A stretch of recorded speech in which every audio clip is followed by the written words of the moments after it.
Hello, everyone. Welcome to our Mysticsense series on tarot readings. Today with us is Shaka from Mysticsense.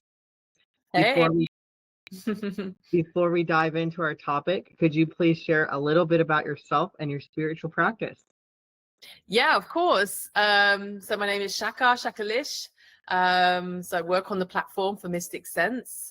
And yeah, I've been reading for over 13 years now. I've been reading cards and then working as a psychic. So I had a spiritual awakening maybe about 17 years ago now. And yeah, and this is kind of when I opened up to my gifts and really started to follow this path. It's when I started to practice yoga. And so yoga is a really big part of my life, a really big anchor for my spiritual practice. I teach yoga as well, and I teach psychic development, yeah, and work as an energy healer and as a masseuse as well. Wonderful. So let's dive into our topic of tarot readings now with our first question. What are the elemental associations in tarot? Fire, water, air, earth, and how do they influence readings? Yeah, so this is a really interesting question because it can really move in layers, right? So on the face of it, the four suits, the pentacles, the swords, the cups, the wands, they're related to the elementals of fire, air, water, and earth.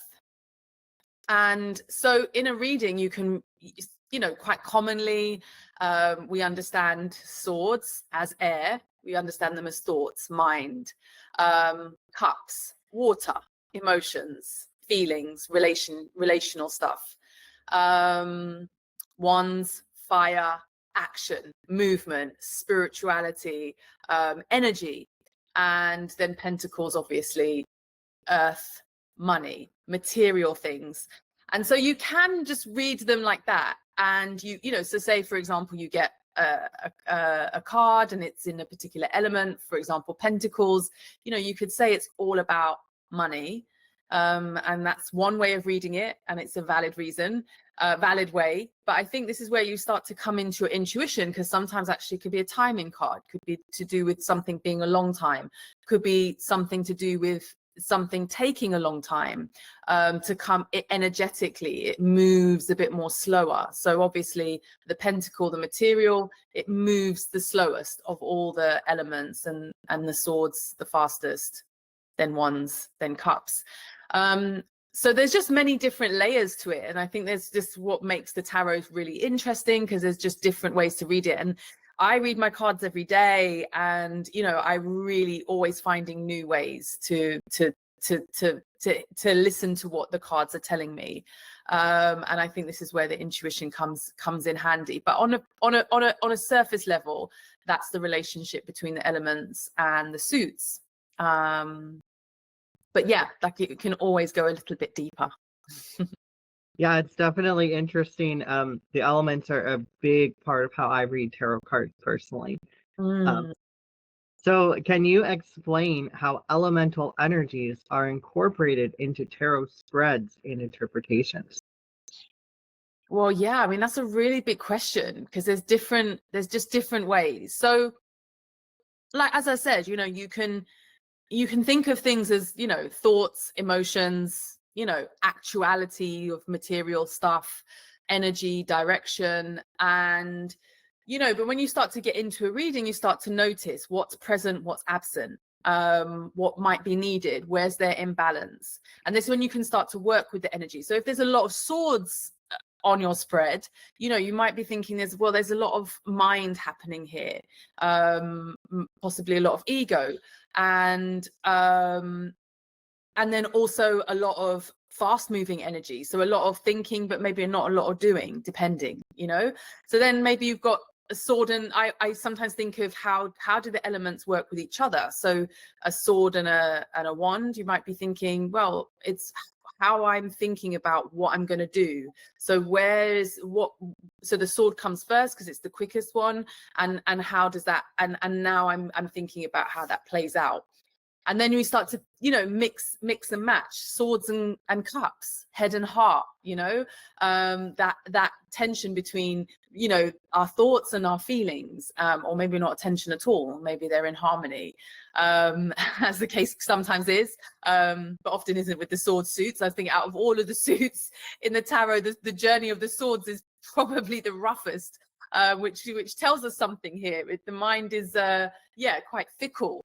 And the sword is double-sided, as both the site of our bondage and both the site of our liberation as well, depending on how we wield that sword. So generally that's how I will read. Like if I see a lot of one suit, then I know that there's an overemphasis on that energy in my sitter's life. And yeah, when I do a reading, I like to get like a little snapshot. Like I kind of get I kind of look, I kind of zoom out and maybe try and think of a few words that kind of give me a broad overview of like what I feel like the themes are in this. And then I zoom in. And like I said, I think, you know, you can really read the cards by what's present, but you can also read by what's absent. And maybe you'll get, again, an intuitive sense, maybe what's needed more. Like I said, if you've got a spread full of swords, do you feel that there's, you know, maybe some more cups that are needed, and is that what's lacking in the sitter's life, etc., etc. So there's really so many unique different ways to approach it, the reading, but that's generally how I read the cards. And always thinking about the relation. I'm always thinking about the relationship with the cards. I rarely ever read cards on their own. I will always read cards in relationship with the other cards that are around them. So I mean, there's cards that, like, on one day are incredibly positive, on another day, depending on what they're surrounded by, whatever the story is around, can actually be it can give maybe a more negative story. So for me, cards never just mean one thing. It kind of depends on what else is surrounding, kind of what else is present. And yeah, and this is where you know, like I say, start to bring the elements in. It gets really interesting and layered. Yeah. Definitely. A little bit off topic of this, I'm just curious on your personal Sure. interpretation. Do you read inverted as well, or do you stick with the upright? I don't read inverted. No, I don't. I sometimes do, and I have done, and I can do, but generally I don't, because I just kind of read intuitively, and I feel like, yeah, if I'm unclear on something, I'll usually get clarifiers. I might just pull a few more cards. But yeah, I know I purposely went through my whole deck and turned everything right side round, just so I just don't read reversals anymore. But yeah, because I know, I know you read reversals, right? I know. So like, yeah, what do you feel like? What I don't. Sorry, I'm just changing the interview now. But I mean, just because we're both tarot readers, I'm really interested. Like, why? Because you think that's really important, right, for you and your readings? There's a very specific reason why I read inverted, and it's funny because I used to do the live streams and most of them came up inverted. I kind of get this reputation that I'm like the inverted reader now. But it's interesting because I started out upright too, because, you know, there's enough cards in there. They all have a meaning. You think you get what needs to be said, you know, without the inverted. But I was reading in person for clients and the cards kept flipping out inverted. Because I let them come out where they want to go. Yes. And it's like, it just kept happening. And it's like, okay, once or twice I get it. Okay, like, you know, but it kept happening like almost every time. There'd be like at least one or two cards that like were flipping upside down, even though the deck was upright. And I took it as a sign that this is what I needed to be doing because it was so consistent. So and now most of them, I mean, it's a mix, but a lot of them are inverted. And it's a personal preference thing. But I was just very curious with how you said, you know, one positive card could be really good, but it could be negative in a different situation. And that's kind of how I view the inverted ones a little bit. Yeah, I do read them, like, because I let my cards fall out. I generally read and let them fall out how they want to, and I know how the cards come out. Do they slide out? Do they jump out? Do they come out on their back, on their front? I might know if they're upside down, but then I'll put them back upright in the upright position. So now that you've said that, I'm going to pay more attention, because I do pay attention, but I said don't read reversals, and that's that. I just don't, it doesn't even, I don't even entertain it. But now maybe, but I think it annoys me because I think when it's a negative card, you're like, oh yeah, it's a reversal. That means we're moving on from something like negative. And then when it's a positive card, it's reversed. You're like, I was never honest with myself. I couldn't be honest with myself. So I was just like, no, and even for my clients, it's not actually, because I always want to, you know, I want to try and give the most positive message as I can. So I just find, yeah, I was just like, just make it less complicated. But I'm going to pay more attention to that now as they fall out. Well, like, you don't have to, because it's an intention thing. If your intention is I only read upright, that's perfectly fine. That's Yeah. you know, so that's fine. But it was just something that I noticed. And honestly, being a reader, it is much harder for me to read inverted than it is upright, because there's no meaning necessarily for it. Yeah, because it doesn't necessarily mean the opposite. It doesn't necessarily mean that's the opposite meaning. It gets really, yeah, I really respect tarot readers that read reversals who do it well, you know. So it's like, yeah, no, it definitely makes things more complicated. And I've just I said no. It's very complicated. Yeah, it's much harder to read the reversal energetically, even, because it doesn't mean the opposite. Sometimes it's just a slant, or, you know, especially if you get into sideways readings, like sometimes they're sideways. It's like, it's not for everybody. So don't feel like you have to read reversals, especially not at first. But Yeah. you know, it's an intention thing. Set that intention with the deck. In fact, you could even have one deck you do read inverted and one you don't, and you just have that intention, you know. That's really interesting. Yeah, that's a good idea. Yeah. Because I used to, and then it just threw me. I couldn't get I couldn't get clarity. So yeah, interesting. Yeah. Okay, let's move on to the next question then. Sorry, that was a little bit off track. I was just so curious. Oh, that's okay. Love it. We like to go off piece a little bit. Yeah. How can understanding elemental associations deepen one's understanding of tarot readings? I mean, do you know what I would say here, actually? More so than the elements, I think how we can deepen our understanding of the tarot is more when we think about archetypes and when we start to think about like psychological aspects of self. And so I think, you know, like, so for example, if we think about the suits, for example, let's take the queens of the suits. So often people just assume, like, you know, Queen of Swords, air sign, Queen of Pentacles, earth sign, etc., etc. So this kind of that's perfectly valid. That's one way of looking at it. But I guess when I think about the suits, I think about more of the energy of them, like rather than like necessarily an air sign. But I think of someone maybe if you're thinking about Queen of Swords, for example, always think about Queen of Swords as someone who's very boundaried, who's very clear in her thinking, who's also very compassionate. I know some decks she's depicted as the Ice Queen.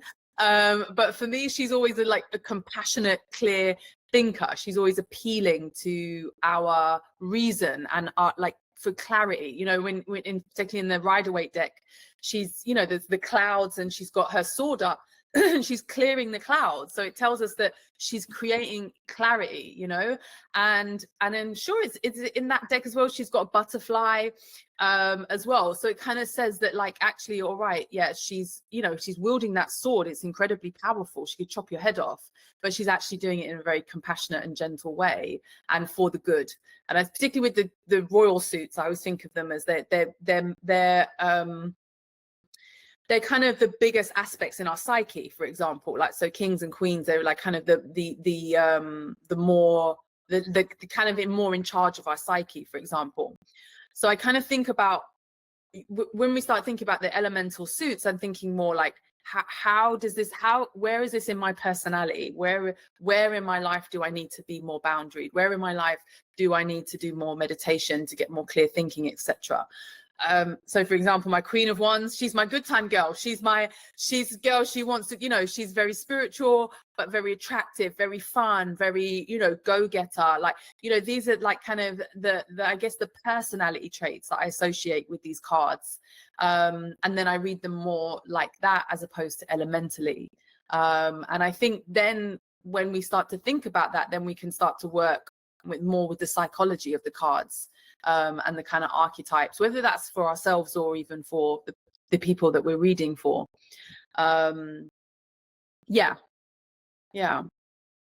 Okay, wonderful. We're actually going to dive into that next. Okay. And it is interesting. I just want to put out there that some people do read tarot strictly from a psychological point of view as well. Not everyone's an intuitive reader. Some people do it strictly from the archetypes, from the psychology perspective. And it's also another method. There's many ways that you can read tarot. Yeah. That's why there's so many tarot readers. Absolutely. It's yeah.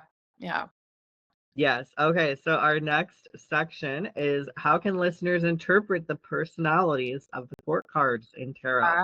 Right. Pages, knights, kings, and queens. Oh, I love it. It's really interesting. So I always feel like, so pages for me always are curious. They're young. Yeah. So it can be a child. So some people read pages as children. It can be. Some readings, I see children in them. Oftentimes I see them as initiatory energy. They're kind of you've suddenly been given a gift, and it's an exciting new thing that so it can be, so I kind of sometimes think of pages kind of like aces, but more like a beginner's mind. So I always feel like pages always have this sense of wonder with this new gift that they've been given, and each of them have a particular gift. So my Page of Cups, she's my empath, she's my natural, she's just the intuitive, like the dreamer. And Page of Pentacles, she's like a learner, on a journey. She's hungry for more knowledge. How do I get more? How do I learn more, etc., etc.? So kind of that's how I sort of see them personality wise. And then knights I usually associate with work. So usually knights are associated somehow with some kind of forward movement, action, work. And they all have very different personalities. It's very interesting. Like, so my Knight of Swords, I sometimes associate Knight of Swords with my trauma card. So it's always feel like someone who's jacked up in their nervous system. So someone who's like hyper and like can't really calm down, who can't really regulate their nervous system. So that's kind of, sometimes I see that in the Knight of Swords. And obviously Knight of Cups, the old romantic, soppy as anything, but often not necessarily very connected to the emotion. So I don't know, I see all of these personalities, and then I guess and so those are kind of the personalities I see in the knights. And then queens are and queens and kings are kind of like higher faculties. They're master level. They're the level of mastery in that gender, and kings being the highest mastery, and I always feel like, I sometimes see in the, like, so for example, in the Queen of Cups, I see her beginnings as the Page of Cups. So I see the page as the inner child of the Queen of Cups, and vice versa. Like the knight, I see it as the kind of more immature or younger aspect of the king. This kind of shows us that journey from childhood to adulthood. And then again, like in between that, I see so much. I see where the page started out so naive, so open in the world, and just with a big open heart. And then by the time she gets to the queen, she's learned a lot of lessons, and although she's still very much in her emotions, I see that she's like kind of more mastered the energy of her suit, which is the suit of the cups.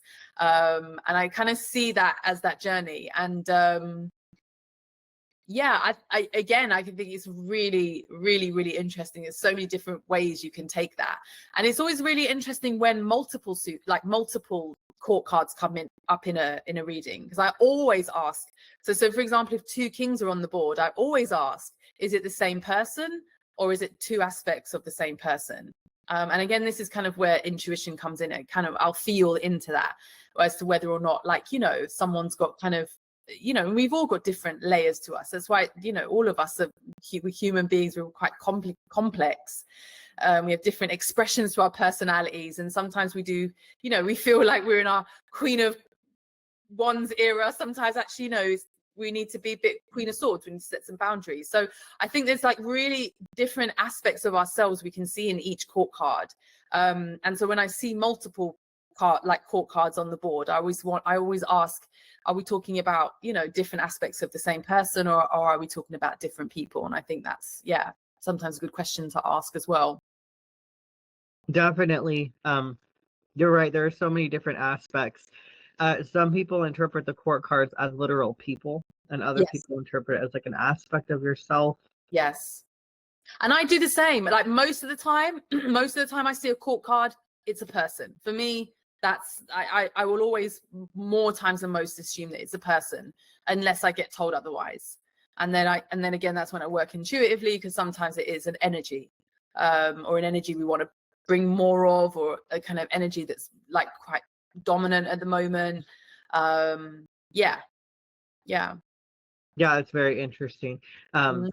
So what are some insights that you can offer on interpreting the court cards for a more nuanced reading? I mean, it depends on the reading, right? It depends on the reading, it depends on the question. So again, I would say how I read a particular, so for example, a relationship read, for example, or a love reading. When cards come out, particularly if there's a couple on the board, and sometimes I don't know. Sometimes I read not even just court cards as people. So sometimes I mean, I see, because obviously all the cards have people in them, so they all telling us something about us, like ourselves. And I guess sometimes I feel like, you know, so you can put the court cards together and see how do they work together? What's the dynamic between them? What's the relationship between them? And that can tell us so much of the dynamics, particularly in a love reading, where you can really understand the personality of one person, the personality of another, and then also what's the dynamic between those two people. It's fascinating. And yeah, and I guess another way, you know, again with work, I tend to read more like psychologically as well. Like I really want to understand relationships, like how people are having effects on each other, like what's the dance between each other in the relational space.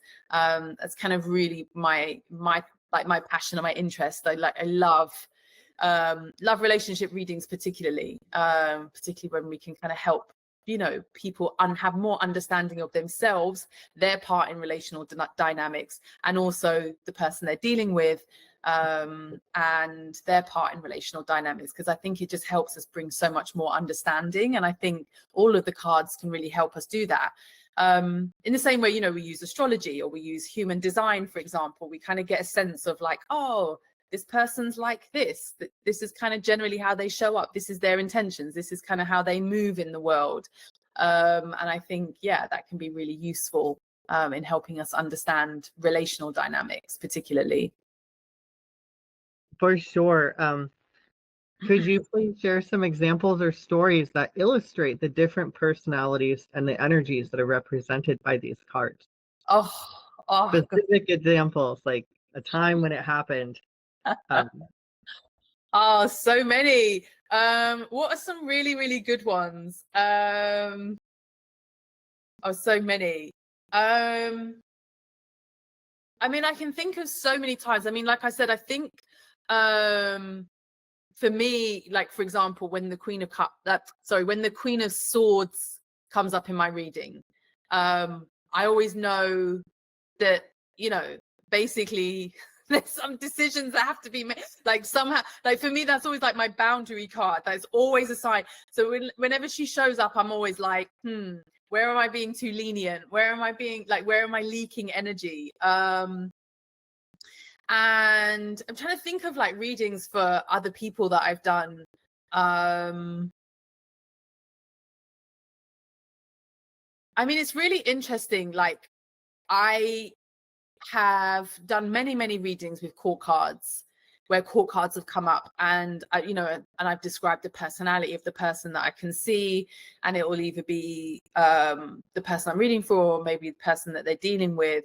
And so I've had a few predictions of relationships, like, you know, someone comes out and describe this person, and that's turned out to be someone that person's later on met, and things like that. So it can work like this, and it can also be like sides of ourselves as well that we want to cultivate and nurture. So sometimes it's like to do with parts of ourselves that are not present in our lives. So for example, Queen of Cups, my card, she's very compassionate, it's gentle. So sometimes if I see if I see Queen of Wands and she's surrounded, Queen of Cups, and I'm seeing her surrounded by wands, then I know this is a queen not in a comfortable place. This is not, Queen of Cups for me. Sorry, excuse me. Sorry, I'm actually allergic to cats. I've got a cat. I'm actually allergic to cats. I've just taken an allergen. So yeah, sorry. But yeah, when I see a Queen of Cups and she's surrounded by wands, then I feel like this is someone who's not, this feels like someone who's not comfortable. Like, I don't feel like that's where Queen of Cups wants to be. She wants to be, everything flowing, everything nice, like, you know what I mean? That's the energy she wants. And with too much wands around her, that's going to feel like chaos. So they kind of think about things like that, how when I read is sort of thinking about the energies of like the relationship of the other suits present on the board, and how that might affect that particular court card. And again, it might be the person I'm reading for, it might be the person that they're dealing with. And I'm generally, I know it's not popular now, everyone says, oh, don't get caught up in gender, but I would generally say if it's a king and it's a knight, it's a man. If it's a page and it's a queen, it's a woman. Not always, and that doesn't always work for everybody, but generally that's how I will always read the cards. And again, unless I intuit, unless I'm told otherwise, unless I get a sense of something else. And again, the cards, they're telling us many different things. I feel like sometimes it is talking about personality dynamics. Sometimes it, sorry, excuse me.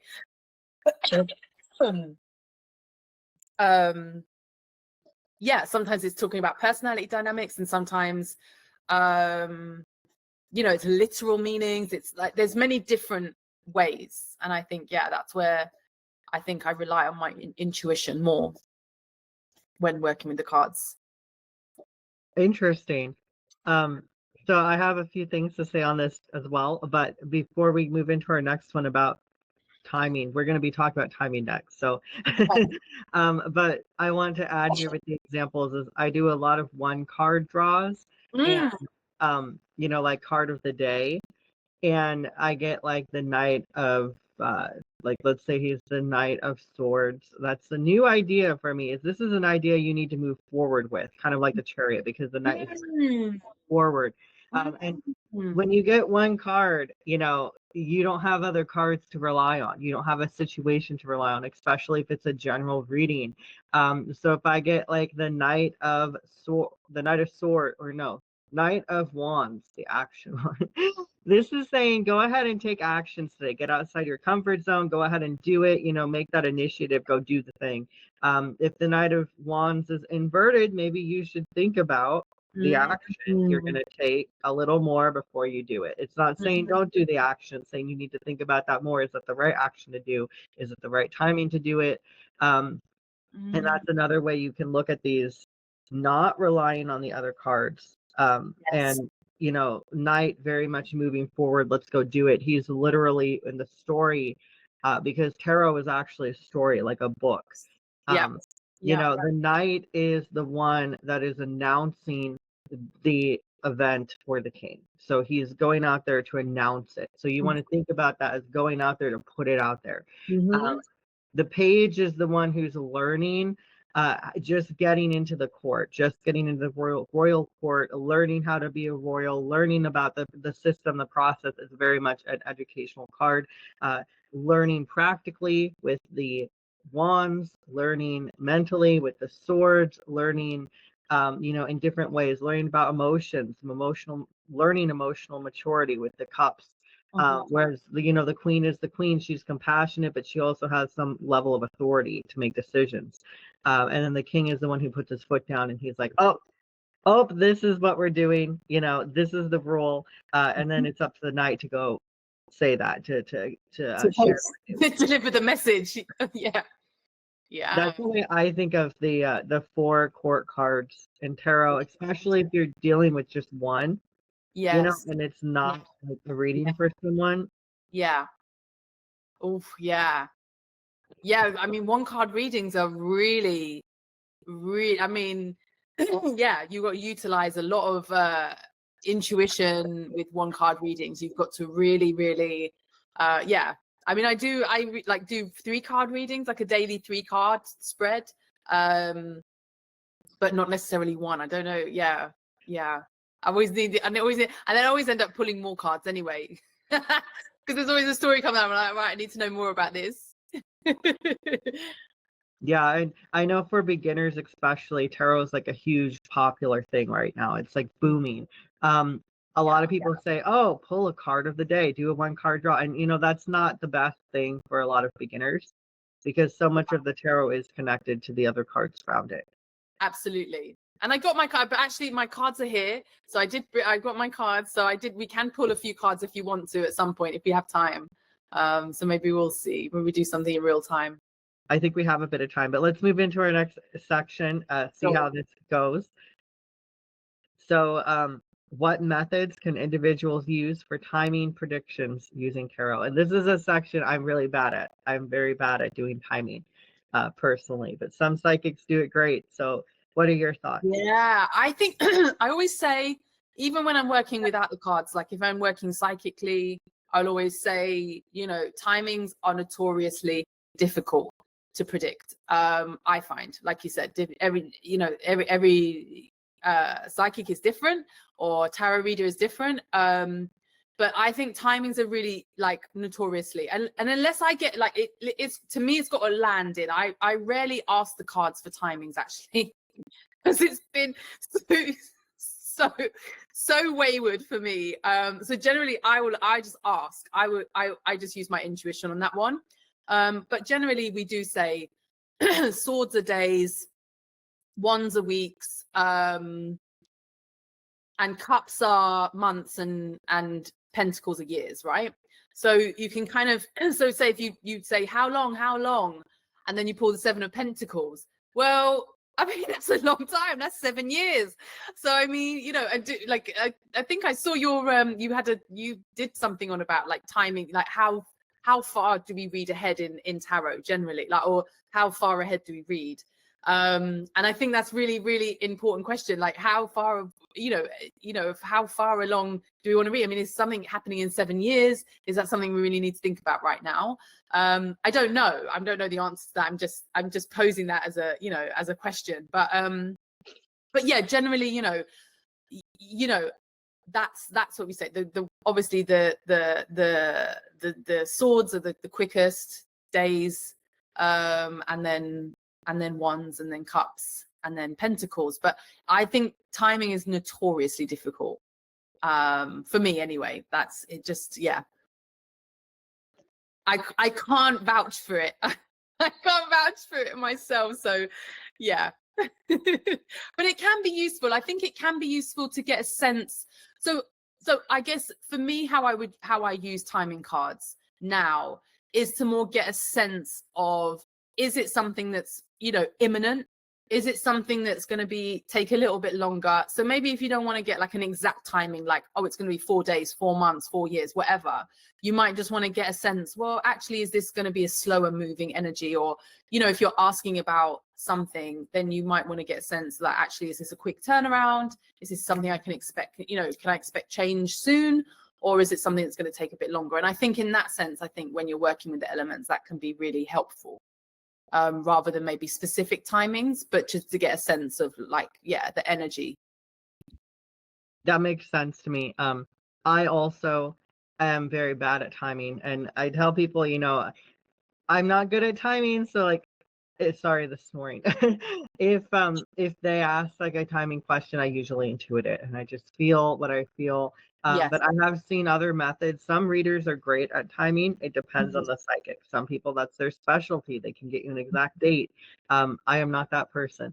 But I have heard different methods of finding timing with the cards. Some people look at the elements of seasons Like they'll look at the swords as being the spring season, so it's going to happen with spring. Yes. Yes, You know, yes. the wands is the fire, so it's summer. It's going to happen Yeah. during the summer months.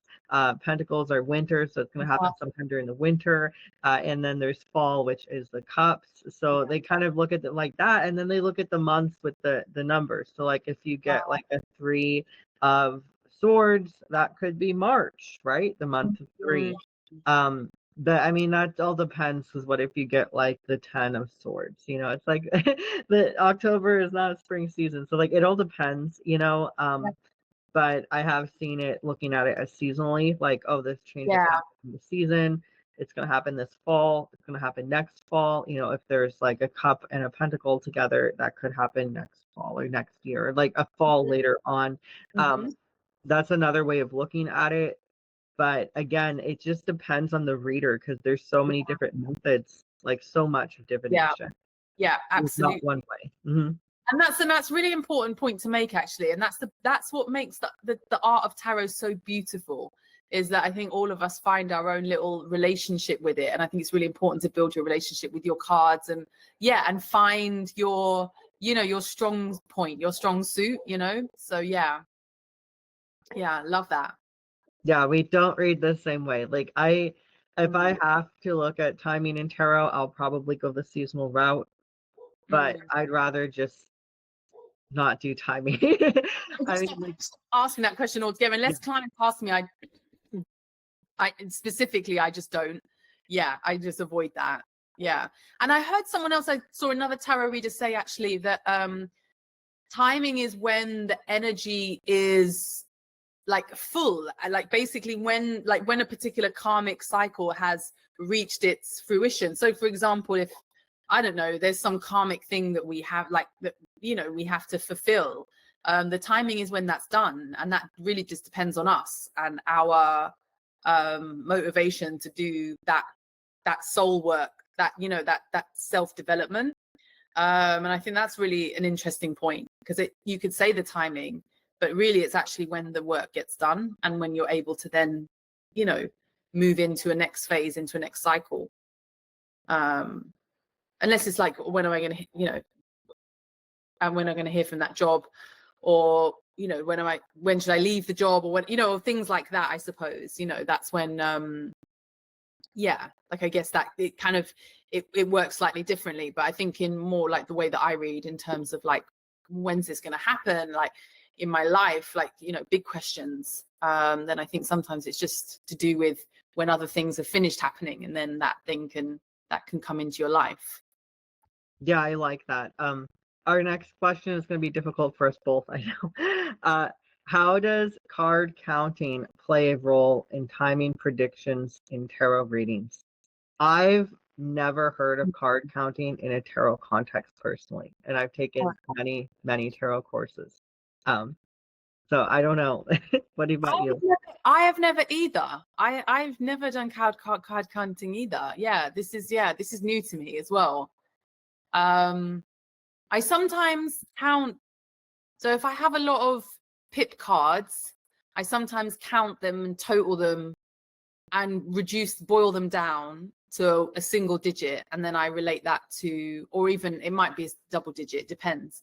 And I can relate that to a major arcana. And then sometimes I put that over the reading as the whole theme for the reading as well. So sometimes I do that. We're like a 3-card, but counting cards. No, I don't even understand this. Do you know how does it work? Like, I don't know, because like counting cards is like a card game thing, but we don't, tarot is not a card game. I mean, so you can do card games with tarot because they're similar enough that, and I actually think that's brilliant, to sit around and play as a game and see what's in your hand, to see where you're at in life and how your friends can help you and apply that. But that's like not the same thing as giving a tarot reading. So I don't know, honestly, on this one. This is kind of strange. I want to say, you know, what you were saying with the amount of pip cards, you could look at that. And pip card is another term for the minor arcana, by the way, in case people don't know that. And I think, you know, if you have like 10 of them versus the court cards. Like let's say you have 3, you could possibly look at that as like 10 weeks, Yes. 3 months, like Yeah. like that, and then you would be counting them. But again, this is one of those things that depends on the reader and their personal style. If you get your deck and that's how you want to read, and you feel like you really resonate to that, like okay, there's 10 pip cards, there's 3 court cards, this is 10 months or 10 weeks or 10 days, and you know the court cards are like a year or a month, that is how you would read, and that would be perfectly valid because that's your intention, and that would give you a timing. However, I have taken many tarot courses, like at least 4 or 5 of them, and I have never heard of the term counting cards in a tarot context personally. So it's up to you. I have not. I have done one tarot course, and I haven't heard of this either, and I don't know any other tarot readers that do this either. It's really interesting. Yeah. So I guess with that, yeah, you're right. That had us both stumped. Yeah, I don't know any other tarot readers that do this either. I mean, to be honest, I haven't asked my tarot friends how they read. But I also am not aware of this. So that's what we have to say on it.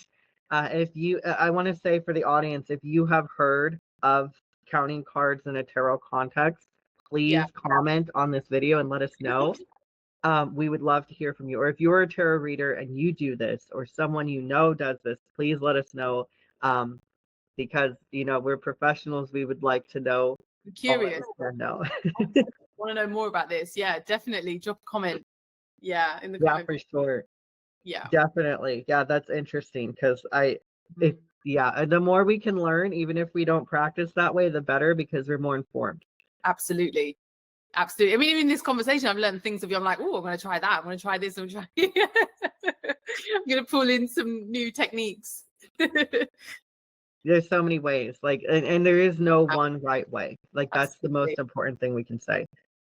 Yeah. Okay, so for our next question, can you discuss how astrological correspondences and intuitive impressions contribute to timing events in tarot readings? You can get this one. Yeah, I mean,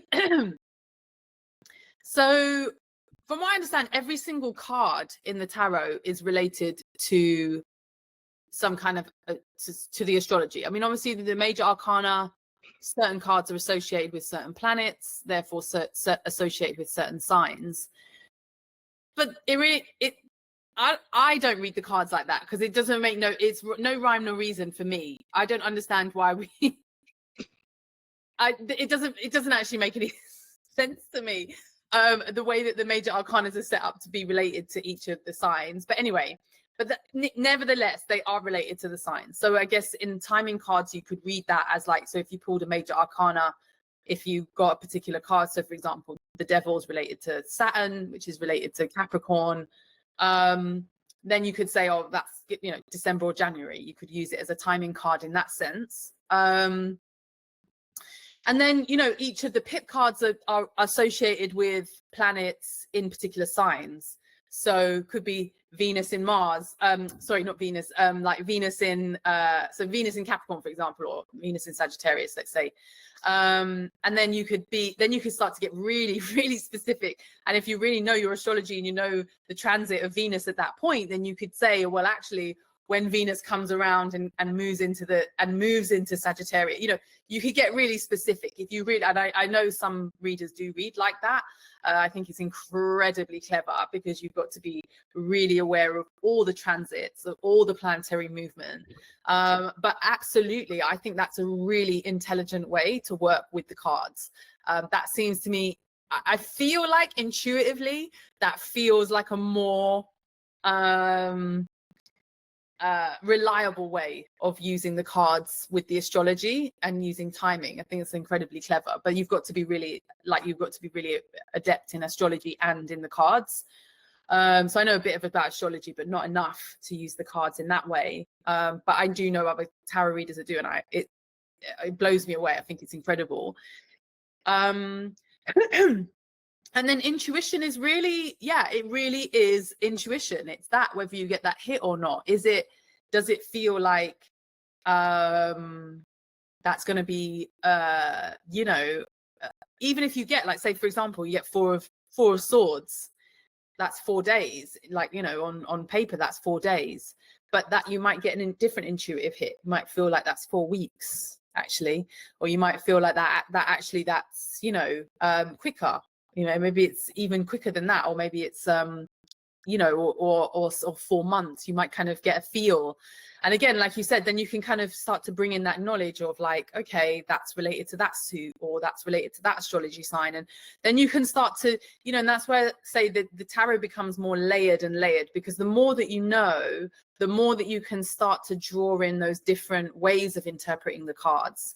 And then you can start to use your intuition and feel, or what's relevant here, what's weighing more on this reading. Is it the face value, 4 swords, 4 days, or actually is there something else more intuitive happening here? Is it kind of telling me a more subtle message? Is this actually, like you said, is this related to the seasons? Is it related to the astrology? And actually also even the suit itself sometimes, you know, some people ask, does the suit itself or the card itself bear on the interpretation? So for example, say you are 8 of Pentacles. All right, that's 8 years. That's ridiculous. But anyway, but for example, then that might be, but it might be predicated on the fact that actually the timing is to do with how long it takes you to do the work that needs to be done. So you could say, you know, actually the actual card itself and the meaning of the card starts to have a bearing on that interpretation. So I think there's different ways you could approach it. Yeah, I mean, generally, I think for me, I'm like kind of generally will always work more intuitively. It will always be kind of what I feel, not necessarily what's on the cards. Exactly. That'll give me a starting point. That kind of gives me my you know, my sniff, like, you know, like a it gives me my scent, and then I follow that and then go from there. Yeah, it's very interesting. I also work very intuitively. And astrology, like, I'm not an astrologer, but I know a bit about astrology. And I like what you said as far as, like, okay, like the devil card is a, you know, Capricorn. So it would be in December, the Capricorn season. And I think, you know, we can also use the numbers the same way. It's like, oh, is it a 3 of swords? That would be March. What astrological sign is March? You know, I think it's Aries. Pisces and Pisces, and then there, but Okay. yeah. Pisces, you know, we'd look at that, we'd say, okay, it's going to happen during Pisces season, so we need to take a more intuitive approach to this 3 of swords for the person, because Pisces is very intuitive, it's very deep. So I mean, there's different ways you can approach it, but you know, definitely from the intuitive, I feel like when you're mixing 2 different forms of divination together, it's important to listen to that intuition. Yes. Divination is an intuitive art, so bringing them together, they might not match exactly, but you can feel the energies that are being portrayed here, and what does that mean to you as the reader, and that's going to bring that answer. Yeah, absolutely. Yeah, absolutely. So we have some extra time. Yes. So we have, you said you wanted to pull some cards. Should we pull some cards? I mean, yeah, like what should be our intention? What should be our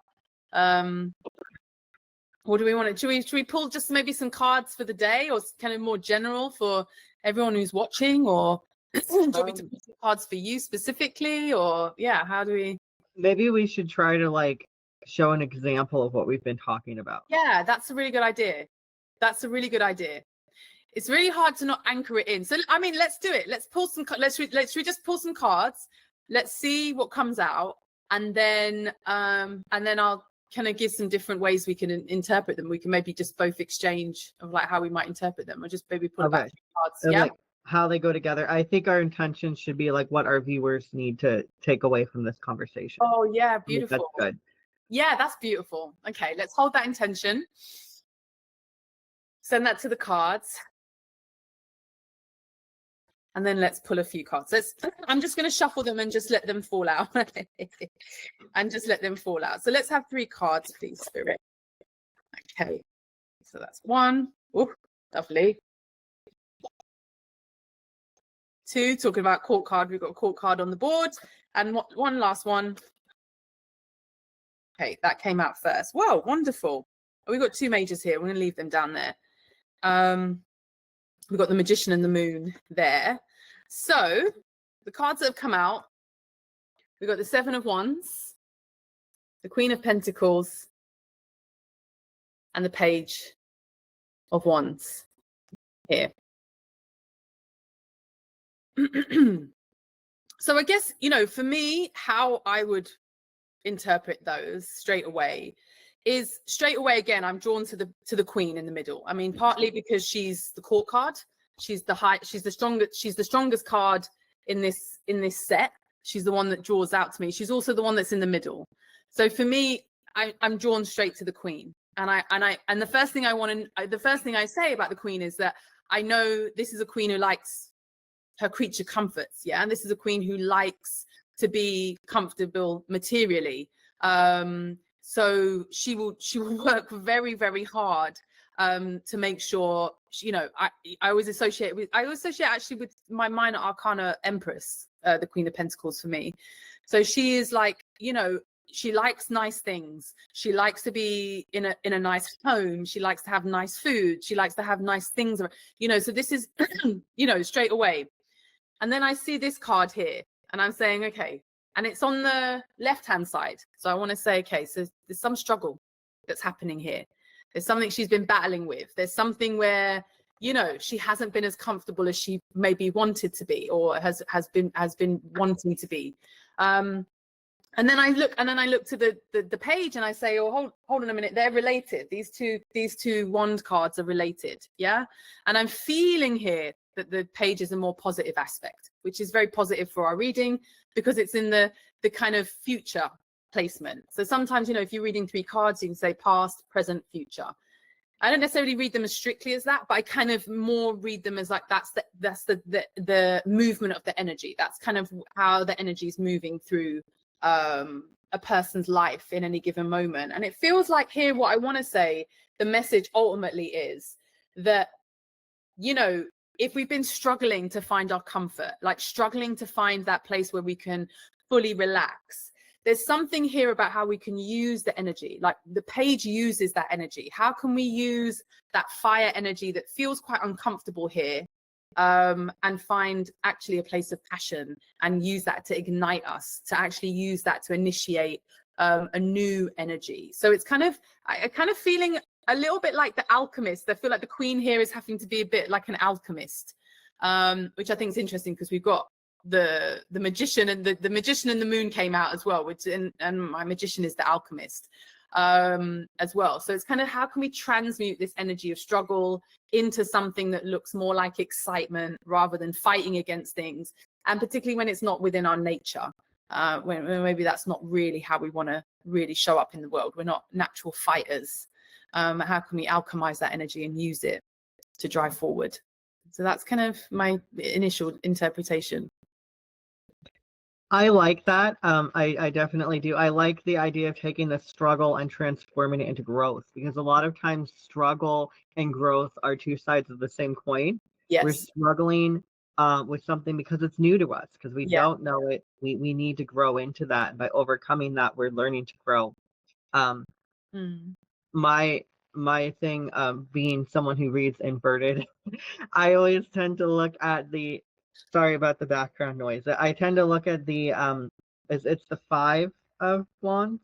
It's the 7 of Wands. Okay, so it looks so similar to the 5 of yeah Wands. I know. Like the image is so similar, but I look at the wands, the 7 of Wands, as he's overcoming that challenge. Okay, you see there's that challenge is still there, the drama is there, but he's overcoming it, he is transcending it, because he's on top of the other wands.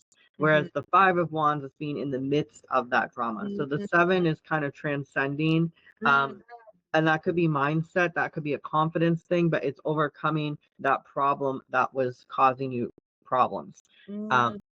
And that's kind of how I intuitively look at the images on the card in addition to the elements and the Yes. numbers. Because I tend to read with numerology more than the astrology. I look at the numbers and the elements. But really, you can include any form of divination with the tarot. I've even used crystal balls with tarot cards, and runes. Yeah. But Yeah. I do, yeah, I do like that he's overcoming these challenges while at the same time finding a place of growth and expansion from it. Perhaps the Queen of Pentacles wouldn't have that growth had it not been for the Seven of Wands. Yeah. Absolutely, because this could potentially feel like a bit of a downgrade for this queen. You know what I mean? Because it's kind of like, well, I've reached my highest pinnacle, and now you're kind of going back to sort of what I'm learning now, having to back to the drawing board a little bit. But actually, this is kind of like you say, there's a kind of a place of expansion, and particularly in a different suit as well. She's more comfortable in this energy. Actually, now she's learning a new energy through the drama, through having to overcome. She's learning a mastery in a new suit, in a new energy. So this can only be positive things. We're adding to our toolbox, adding to our our capacity to work with all of the elements. Yeah. I love Thank you. So the seven, from a numerology perspective, if you watched our episode, I believe last week was numerology. Seven is a number of spirituality and spiritual growth. And we can look at that as an aspect of, the wands is this action piece. You're taking your spirituality and making an action out of it. And there's some pushback from that, from the image, because it feels unnatural at first, but it's also ultimately bringing you to this elevated place of growth. And I kind of wish, does the page have a number? No, but I was actually going to say the seven, because the seven, if again, like sometimes this is how I read the cards as well. So, obviously the two court cards don't have a number, but the seven does, and that would be related to the Chariot in the major arcana. So you could say that this is something around trying to get ahead, trying to get forward, trying to drive yourself forward, and maybe finding, some resistance against that. And then this could be, actually where we need to find a new way forward. Actually, this is where we need to go back to the drawing board and maybe explore some new, fresh ways and be more open-minded about how we can find a way forward. Another way of looking at this is sometimes if you look at the seven here, so sometimes I would then go in the main deck and I'd be like, all right, well, let me look up the Chariot. Where is the Chariot in the deck? And I see what's surrounded by the Chariot, and I might want to, like, that might give me more information about what's actually happening with this seven as well.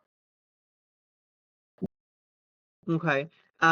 Maybe we could talk about the spread as well. Is that in some cases it's past, present, future, but other cases it may not be that in a 3-card pull. Yes. What are your thoughts on that, the spread, and how do we know what spread we're using if we're just letting the cards come out?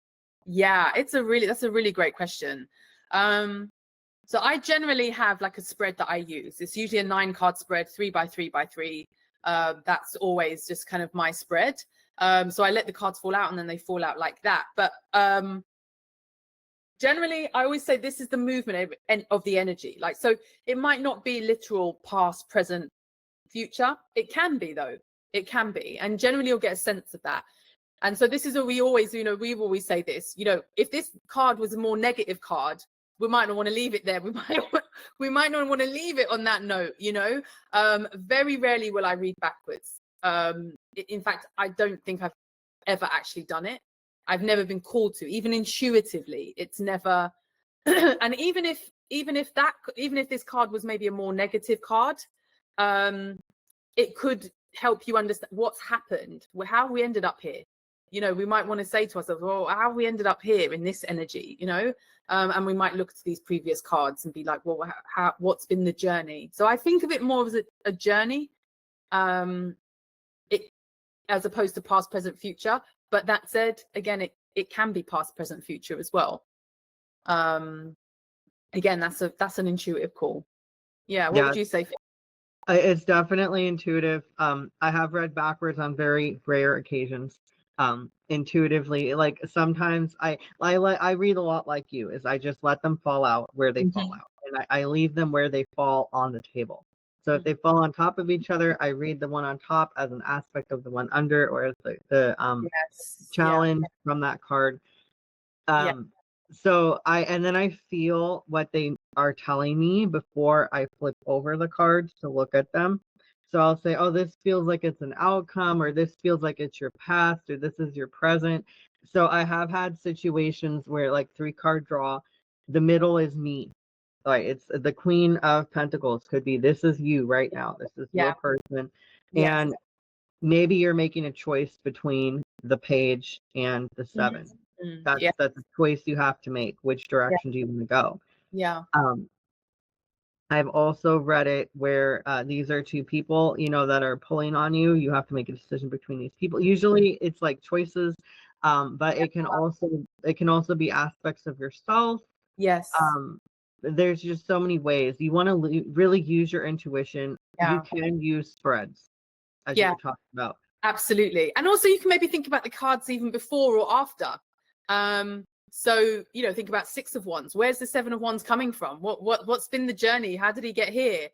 Where's he going to? What's he fighting for? What's he trying to get? Like, where's the, what's he trying to get to? And then sometimes, you said the Page and the Queen don't have numbers, but you can sometimes think of the Page as an 11, the Knight as 12, the Queen as 13, and the King as 14. If you wanted if you were going to continue to count them in numbers, in order.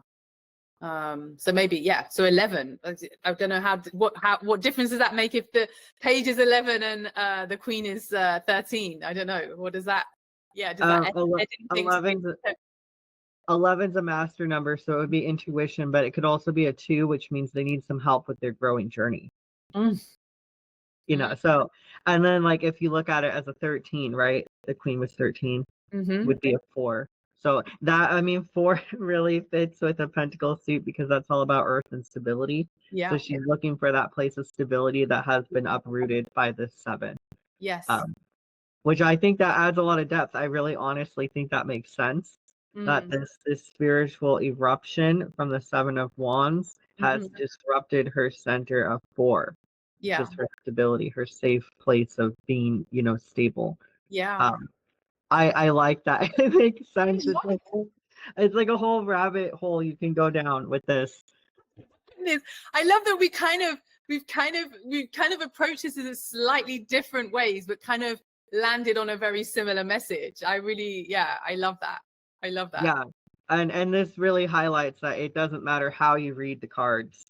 Just use your intuition, do it the way that you resonate with the most, and you will get the right answer. Like, there is no right answer, but you will get the answer that you need and the answer that your client needs for that reading, no matter how you read it. Absolutely. And sometimes, just on that note, I think sometimes I think it's useful. I think sometimes we do ask the tarot, we want definite answers to questions. And I think they can be useful for that. But I think equally the cards are really useful for just helping us to unpack and understand. And actually, there's a lot of healing that comes when we start to understand all the layers in our lives, all the complexities. And actually, that gives us more confidence, more agency, more connection.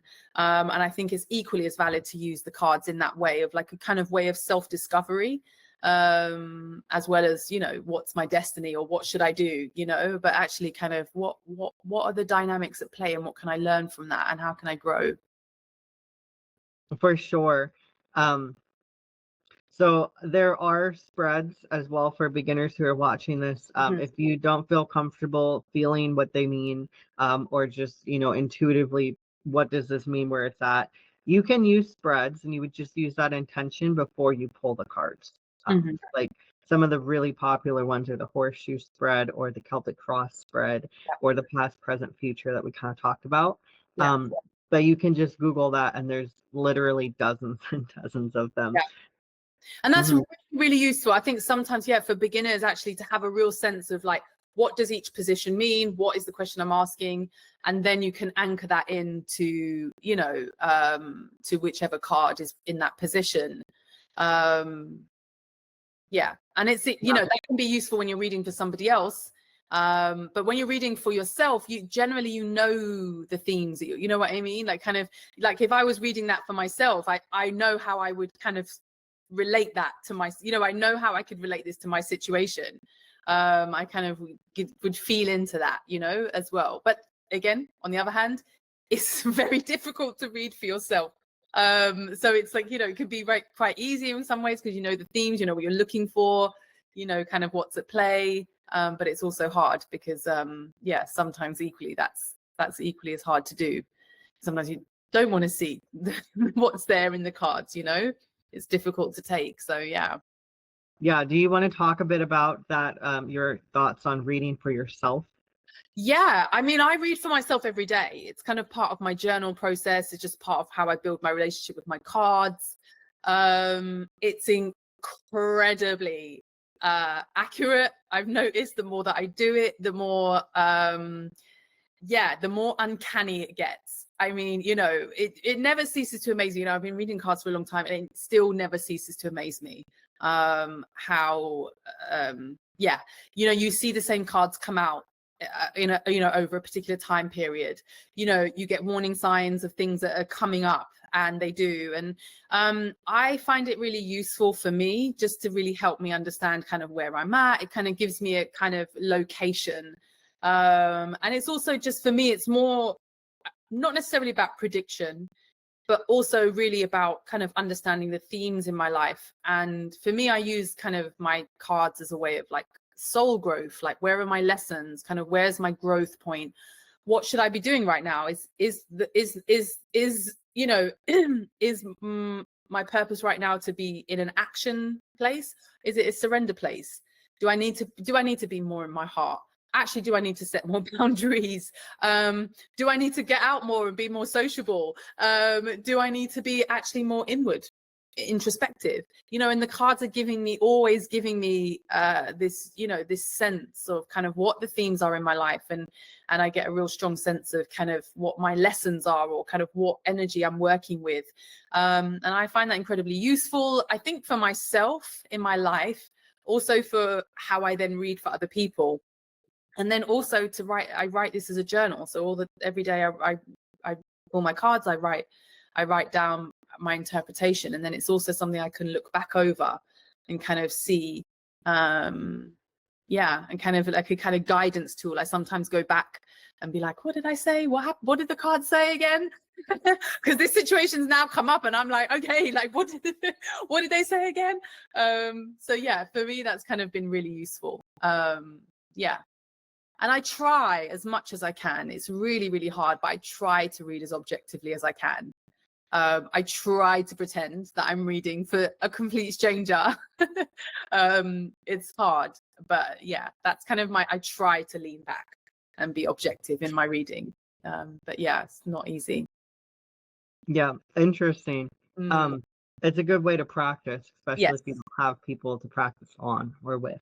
Yes. Or read for your pets. See what happens, see how it manifests, you know?